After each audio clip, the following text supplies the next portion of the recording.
sila naghihingalo sa bawat bolang binibitaw. Maganda rin ang aking sigaw kahit hindi religyoso. Natutuwa ko sa mga santo o San Miguel, Santa Lucia, Mobiline, Shell, Pure Foods, Pop-Cola.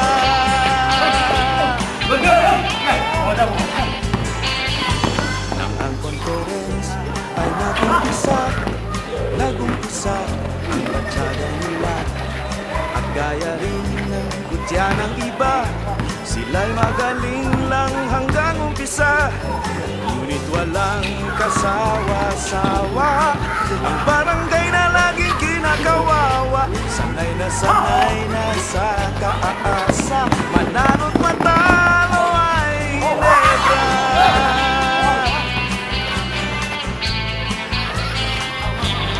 Pagbigyan niyo na ako, paminsan-minsan lang ito. Bumaan ng nabibigat ang puso.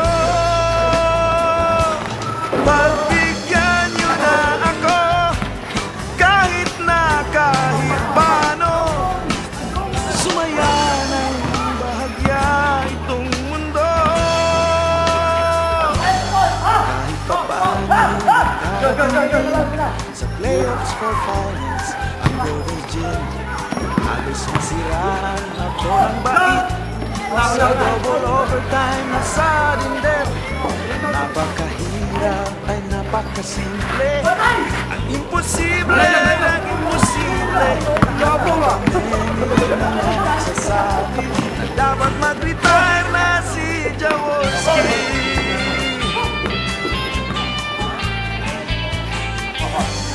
Ang championship ay sinimulan, unang laro kami ang lamang. Ngunit sa second game ay napasama ang import ng Gordon, si Ika-Ika. Ang labanan ay biglang nagbago, reinforced versus o Filipino. At ang peligro ay naging milagro, nakatatlong sunod-sunod na panalo.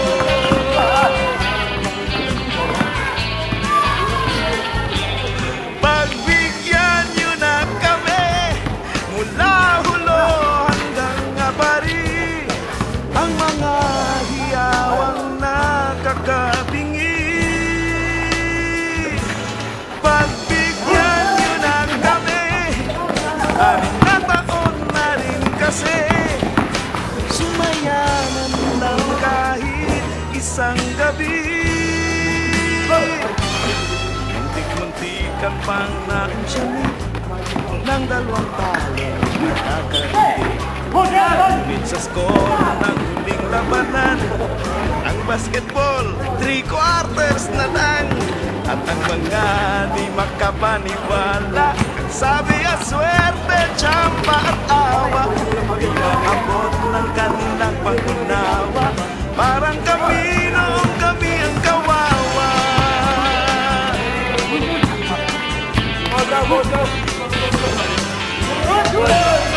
At ang inuman ay hanggang umaga, at ang pulutan ay si Lastimosa. At nagkanda said ang aming mga butaka, nang maging champion ang Ginebra.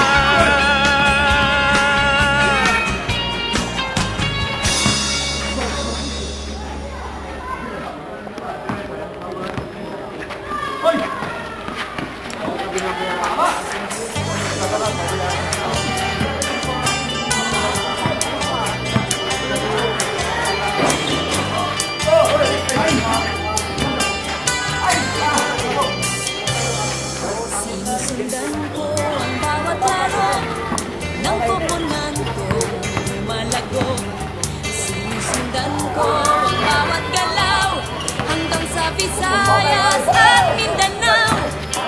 Tulad din ang swerte ng tao, ang aking team nagbabago-bago. Cordons at Gilbis, St. George at Tondenya, ngayon Ginebra.